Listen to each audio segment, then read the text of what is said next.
The Adventures of Chanticleer and Partlet. How Partlet died and was buried, and how Chanticleer died of grief. Another day Chanticleer and Partlet agreed to go again to the mountains to eat nuts, and it was settled that all the nuts which they found should be shared equally between them. Now Partlet found a very large nut, but she said nothing about it to Chanticleer, and kept it all to herself. However, it was so big that she could not swallow it, and it stuck in her throat. Then she was in a great fright, and cried out to Chanticleer, "Pray run as fast as you can, and fetch me some water, or I shall be choked." Chanticleer ran as fast as he could to the river, and said, "River, give me some water, for Partlet lies in the mountain, and will be choked by a great nut." The river said, "Run first to the bride, and ask her for a silken cord to draw up the water." Chanticleer ran to the bride, and said, "Bride, you must give me a silken cord, for then the river will give me water, and the water I will carry to Partlet, who lies on the mountain, and will be choked by a great nut." But the bride said, "Run first, and bring me my garland that is hanging on a willow in the garden." Then Chanticleer ran to the garden, and took the garland from the bough where it hung, and brought it to the bride, and then the bride gave him the silken cord, and he took the silken cord to the river, and the river gave him water, and he carried the water to Partlet, but in the meantime she was choked by the great nut, and lay quite dead, and never moved any more. Then Chanticleer was very sorry, and cried bitterly, and all the beasts came and wept with him over poor Partlet.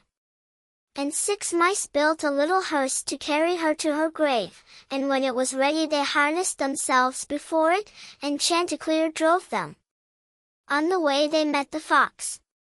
"Where are you going, Chanticleer?" said he. "To bury my Partlet," said the other. "May I go with you?" said the fox. "Yes, but you must get up behind, or my horses will not be able to draw you." Then the fox got up behind, and presently the wolf, the bear, the goat, and all the beasts of the wood, came and climbed upon the hearse. So on they went till they came to a rapid stream. "How shall we get over?" said Chanticleer. Then said a straw, "I will lay myself across, and you may pass over upon me."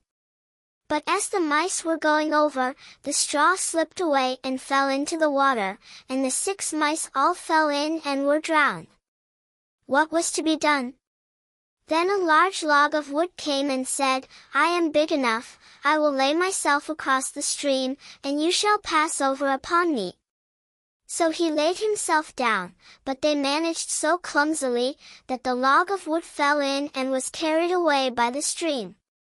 Then a stone, who saw what had happened, came up and kindly offered to help poor Chanticleer by laying himself across the stream, and this time he got safely to the other side with the hearse, and managed to get Partlet out of it, but the fox and the other mourners, who were sitting behind, were too heavy, and fell back into the water and were all carried away by the stream and drowned.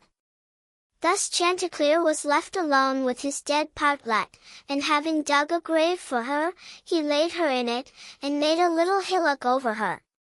Then he sat down by the grave, and wept and mourned, till at last he died too, and so all were dead.